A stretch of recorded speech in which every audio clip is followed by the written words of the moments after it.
کنه دا جنگ شو چې مکتب وران کړه محصل وژنه د انسانیت دښمن دا کومه ډرامه ګرمه کړه تر څو به تش په خوله د یو بل سلامونه اخلو نورزی صاحب تر څو به تش په خوله د یو بل سلامونه اخلو په مرض مړ شری باره خو کیسه ګرمه کړه هغه چې په کوڅو کې د ډک ښاره ګرځېدله هغه چې نورزی صاحب هغه چې په کوڅو کې د ډک ښاره ګرځېدله څه مسته نه وه سواله ستا لپاره ګرځېدله هغه چې په کوڅو کې د ډک ښاره ګرځېدله څه مسته نه وه سواله ستا لپاره ګرځېدله او چې چورته د عزت سړي خواره ځای کې ناست و چې چورته د عزت سړي خواره ځای کې ناست و دا پیغله به په شا درنه بازاره ګرځېدله دا په اتفاق چې چورته د عزت سړي خواره ځای کې ناست و دا پیغله به په شا درنه بازاره ګرځېدله جسد چې په ژوندون محبت کړو رانه جوړ نو جسد چې په ژوندون محبت کړو رانه جوړ نو اروا به مې په شپو ورځو بیداره ګرځېدله جسد چې په ژوندون محبت کړو رانه جوړ نو اروا به مې په شپو ورځو بیداره ګرځېدله د زړه له درده چاته د کتو نه ومه پاتې د زړه له درده چاته د کتو بیګا مې سترګه نه ده پټه کړې مقصد تا ته خو پته شته که نه نورزی صاحب د زړه له درده چاته د کتو نه ومه پاتې د سر له درده خدای شته په ما لاره ګرځېدله د زړه له درده چاته د کتو نه ومه پاتې د سر له درده خدای شته په ما لاره ګرځېدله چې څوک ښه رانږدې وو هغوی ښه زړه راله مات کړو چې څوک ښه رانږدې وو هغوی ښه زړه راله مات کړو له ژونده مې خوا ځکه دوامداره ګرځېدله چې څوک ښه رانږدې وو هغوی ښه زړه راله مات کړو له ژونده مې خوا ځکه دوامداره ګرځېدله همته چې په مرګ مې د خپل ورور هم صرفه نه کړه همته چې په مرګ مې د خپل ورور هم صرفه نه کړه نو ځکه زندګي له موږ بیزاره ګرځېدله همته چې په مرګ مې د خپل ورور هم صرفه نه کړه نو ځکه زندګي له موږ بیزاره ګرځېدله هغه چې په کوڅو کې د ډک ښاره ګرځېدله څه مسته نه وه سواله ستا لپاره ګرځېدله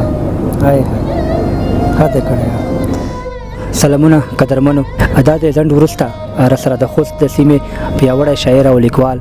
او خوږژبی ژورنالیست قسمت الله همت صاحب راسره دی همت صاحب ډېره وخته شاعري کوي ډېر ښه خیال او فکر لري د پښتو ژبې او ادب لپاره یې بلا کار کړی دی په دې برخه کې د څو چفي اثار هم لري نو په دې خپرونه کې به ورسره د ده په چفي اثارو او د ژوند په نورو بوختیاوو همدغسې په شعر شاعرۍ خبرې کوو راځئ تاسو راسره دغه پروګرام تر پایه وګورئ او واورئ همت صاحب د ذریات په دې خپل ادبي پروګرام کې درته ډېر زیات ښه راغلاست او هرکلی کوو ستړي مه شئ سلامونه قدرمن یاد صاحب تاسو ته او ستاسو په وساطت ستاسو د ذریات پاڼې خوږو لیدونکو ته د زړه له تله نیکې هیلې او احترامات تقدیموم په دې هیله امید چې دوی به ټول روغ صحتمند او خوشحاله وي او د ذریات د پاڼې په ملګرتیا به د ادب هغه تنده چې دوی لري هغه به خړبه کړې اوسي مننه احمد صاحب که ووایم تاسو پېژندلی څېره یاست اکثر لیدونکي مو پېژني خو بیا هم هغه لیدونکي چې اوس تاسو سره د سکرین پر شا باندې اشنا کېږي هغې لپاره که د ځان شناخت په باره کې لږ تعارف وکړي خوښ به شو ډېره مننه ګران یاد صاحب له ټولو ملګرو مننه له ټولو مینوالو مننه څوک به م پېژني څوک به م نه پېژني خو قسمت الله همت د خوست ولایت لکڼو اوسېدونکی یم د پښتو ادبیاتو البته د ادبیاتو پوهنځۍ د پښتو څانګې د دریم صنف محصل یم او د دې سره پخوا کې په جنوب ختیځ کې د هوا راډیویي شبکې د سیاسي او ادبي خپرونو مسؤلیت را تر غاړې دی وړاندې تاسو خبره وکوله د وخت د تقاضا پر اساس وخت نا وخت مو ادبي او شعر کې او نثر کې کار کړی دی 3 کتابونه چاپ دي چې لیدونکو ممکن تر ډیره لیدلی اوسي د چپي اثارو په باره کې مو خبرې وکړې احمد صاحب کم داسې چپي اثارو نومونه درته یاد دي چې کم تاسو اوس ټولنې ته را ایستلي دي ولې نه یاد صاحب دا اوس وخت کې په متحده یونایټډ سټیټ امریکا کې زموږ یو ملګری دی عبدالرحمن منګل صاحب، هغې زما د شعرونو یو غورچاڼ کړی و، دغه بیتونه یې راټول کړي وو د چا په نوم چې ما تمامه ښاریه پېژني. هماغه چاپ ته راوتی دی د وروستیو کې. هغې نه وروسته د انسانیت په نوم باندې یو نثري کتاب و، هنري ټوټې پکې وې. هغې نه مخکې هغه چې عمر زما کم هغه وخت کې د ټپیزو دور و، هغه وخت کې نوې رایجې شوې وې. هغې کې په خدای پسې مې زړه کې ته یې او زما به تا ته انتظار وي. د هغه کتابونه وو چې زه ډېر د عمر کم ممکنه یو څو کاله مخکې او د دې سره پخوا کې را روان کتاب ازمایل شوی لارې دی چې د ارواپوهنې له برخې دی، ژوند سره تړلي مسایل پکې دي. نو دا پته لا نه لګي چې موږ به ژوندي وو دا به چاپېږي، که مړه به وو دا به چاپېږي، خو هغې کار تقریبا تر 90 سلنو پورې خلاص دی او هغه به انشاءالله چاپ کېږي. ډېر ښه. همت صاحب بلا کار م کړی دی. همت صاحب که د شعر په جوړښت په مطلوع او قافیه ردیف کې لږ لیدونکو ته وضاحت ورکړئ تر څو له تاسو له تجربو څخه دوی هم برخمن شي. مننه. یاد صاحب د شعر په تړاو خو بېلابېل نظریات موجود دي، څوک یې څه ډول تعریفوي، څوک یې څه ډول تعریفوي. اصلا کې موزون کلام ته هغه چې وزندار وي هغې ته خلک شعر وایي. څوک بیا وایي چې نه یو شی او بل شی بل شی. بیا شعر بېلابېل ډولونه لري، مثلا سپین شعر دی، آزاد شعر دی، غزل ورته ویلی شو موږ او تاسو. یعنی زموږ ډېری ورونه فقط یو بیت هم شعر وایي. نو په جوړښت کې فرق لري، مثلا د غزل جوړښت بیل دی، د آزاد شعر جوړښت بیل دی، د آزاد نظم چې موږ ورته ویلی شو. د سپین شعر یا د سپین نظم دغه جوړښت بیل دی، یا د یو بیت جوړښت بیل دی او د یو مقطع جوړښت بیل دی. دې کې فرق کې دی که نه. او د قافیه خو هغه کلمات دي چې د شعر په وروستنۍ برخه کې راځي، هماهنګه برخه ده، آهنګینه برخه ده، شعر ته ښکلا ورکوي. او له ردیف مخکې راځي او په دې باندې د ډېرو بیتونو ځینې غزلونه یا ځینې شعرونه داسې وي چې یوازې په همغه قافیه باندې پای ته رسېدلي وي، ردیف نه لري. او ځینې بیا داسې وي چې نه قافیه او ردیف دواړه لري. ردیف خو هغه کلمې دي چې متصلې تکرارېږي، د یو غزل د قافیې نه وروسته د کلام د ښکلا دپاره. خو د ورپسې چې کوم هغه د قافیه تاسو ښودله، قافیه بیا هغې کې فرق راځي که نه، مثلا تا ته ما ته که نه داسې فرق راځي، داسې بېلابېلې قافیه ماهنګه برخه ده. خو ردیف چې دی هغه بیا یو کلمه ده مسلسل په غزل په اول کې بیت دواړو مکتوب کې تکرارېږي، ورپسې بیا مسلسل دغسې د بیت په اخرنۍ کرښه کې راځي له قافیه وروسته. ډېر ښه. همت صاحب لیدونکي به په تمه وي چې تاسو څخه ښایسته ښایسته شعرونه واوري. نو ارشاد دې وخت کې مو کوم غزل وي یا کوم کلامونه وي لیدونکو ته مو راوړي وي درڅخه اوري؟ په موږ ژوندیو کې د ژوند مړاوې جذبه ګرمه کړه، راشه راکښېنه بنډار تود کړه او پره ګرمه کړه. په موږ ژوندیو کې د ژوند مړاوې جذبه ګرمه کړه، راشه راکښېنه بنډار تود کړه او پره ګرمه کړه. که جنګ پلوي په خبرو سوله نه کوي نو که جنګ پلوي په خبرو سوله نه کوي نو پاچا تیار یو موږ ته تشه معامله ګرمه کړه. که جنګ پلوي په خبرو سوله نه کوي نو پاچا تیار یو موږ ته تشه معامله ګرمه کړه. زه د یارانو له بنډار درته له شپې راغلمه، زه د یارانو له بنډار درته له شپې راغلمه، اخی مورکۍ ګړه بیا اخیستی یم کوټه ګرمه کړه. زه د یارانو د بنډار درته له شپې راغلمه، اخی مورکۍ ګړه بیا اخیستی یم کوټه ګرمه کړه. او ښه نو دا جنګ شو چې مکتب وران کړه محصل وژنه. ښه نو دا جنګ شو چې مکتب وران کړه محصل وژنه، د انسانیت دښمن دا کومه ډرامه ګرمه کړه. ښه نو دا جنګ شو چې مکتب وران کړه محصل وژنه، د انسانیت دښمن دا کومه ډرامه ګرمه کړه. تر څو به تش په خوله د یو بل سلامونه اخلو، مرزی صاحب تر څو به تش په خوله د یو بل سلامونه اخلو، په مرض مړ مړ شری باره خو کیسه ګرمه کړه. تر څو به تش په خوله د یو بل سلامونه اخلو، په مرض مړ مړ شری باره خو کیسه ګرمه کړه. ژوند دی او زه ورپکې خپل همت بایلل نه غواړم.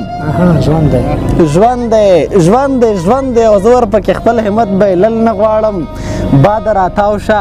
د سګرټ پر سر یې را ګرمه کړه. ورپسې بل غزل دی یاد صاحب او نورزی صاحب. درد مې په رګونو کې د څړیکو په نڅا راځي،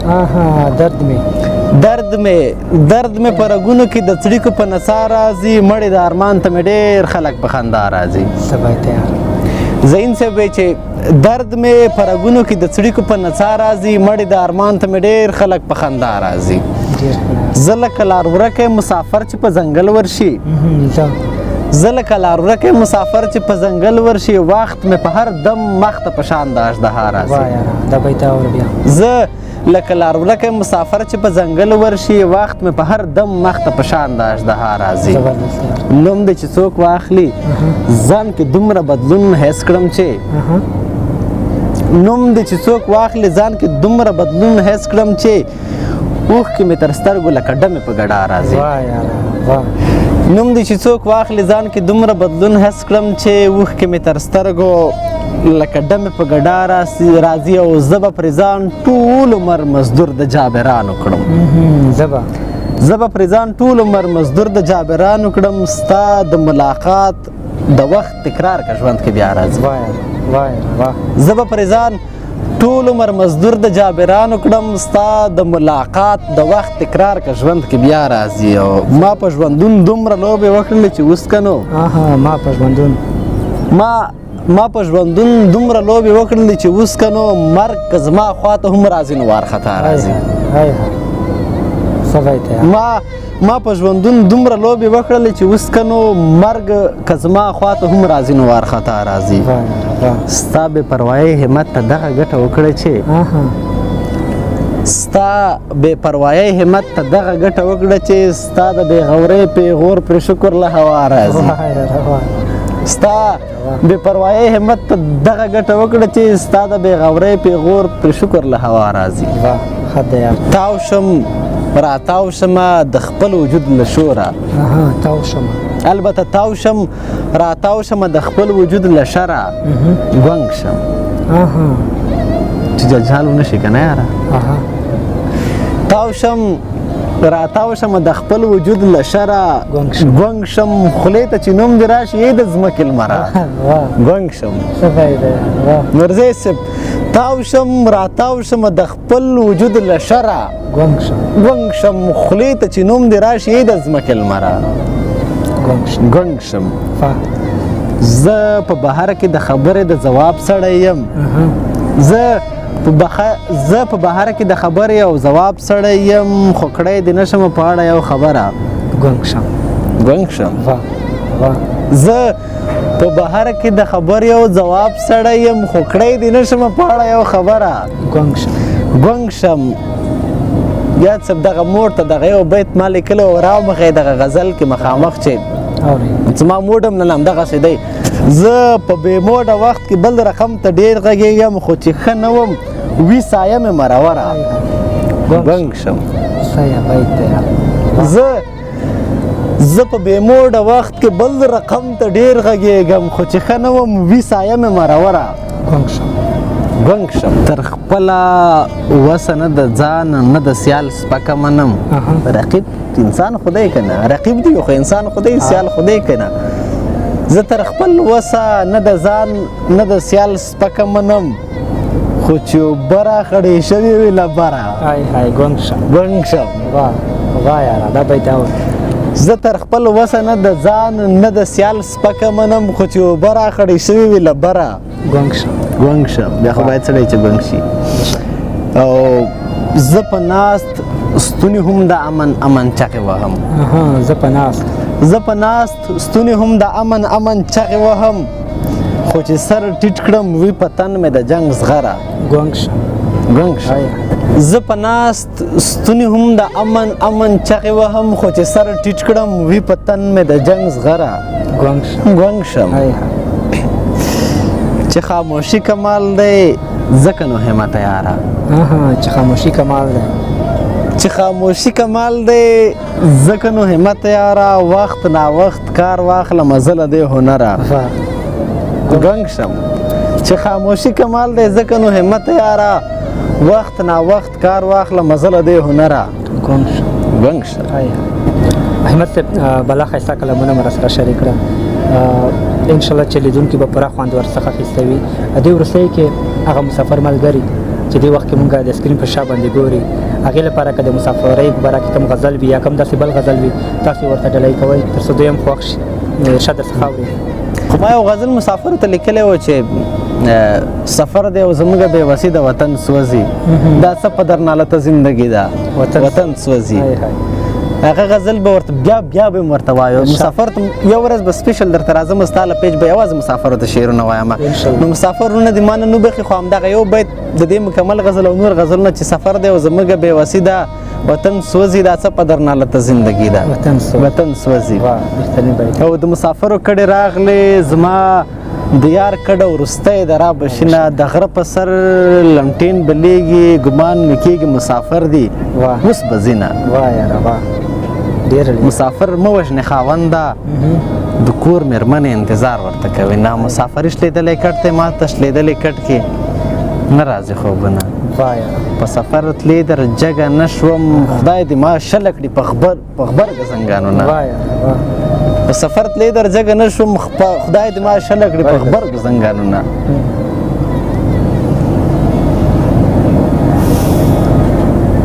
بس دی یاره دومره ورته بس دی. او د لنډیو مې لږ موډ را خراب کړو زموږ او څوک چې د زما ویډیو ګوري یا د زاریات صاحب پیج ګوري زموږ ارواښاد همدرد ته به دعاګانې کوئ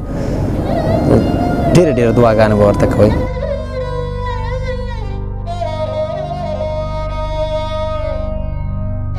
ما چې د تګ پر وخت اشنا شاته راونه کتل ما چې د تګ پر وخت اشنا شاته راونه کتل زړه مې مات و ما چې بیا شاته راونه کتل. ما چې د تګ پر وخت اشنا شاته راونه کتل زړه مې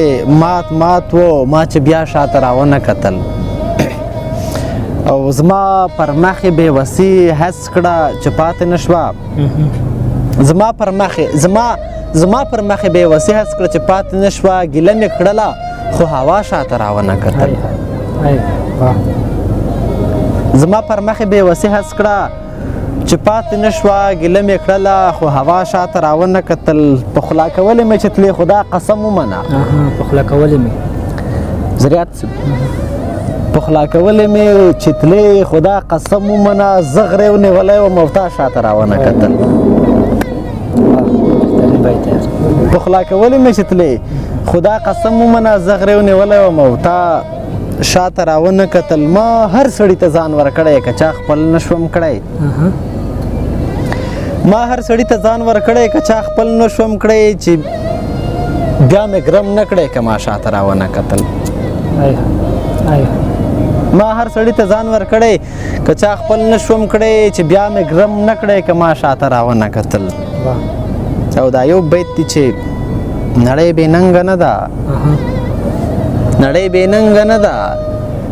نړۍ بې ننګه نه ده ژوند پکې په سخته کېږي. نړۍ بې ننګه نه ده نړۍ بې ننګه نه ده ژوند پکې په سخته کېږي. همت زړه مه خوره که چا شاته راونه کتل. حد کړی یار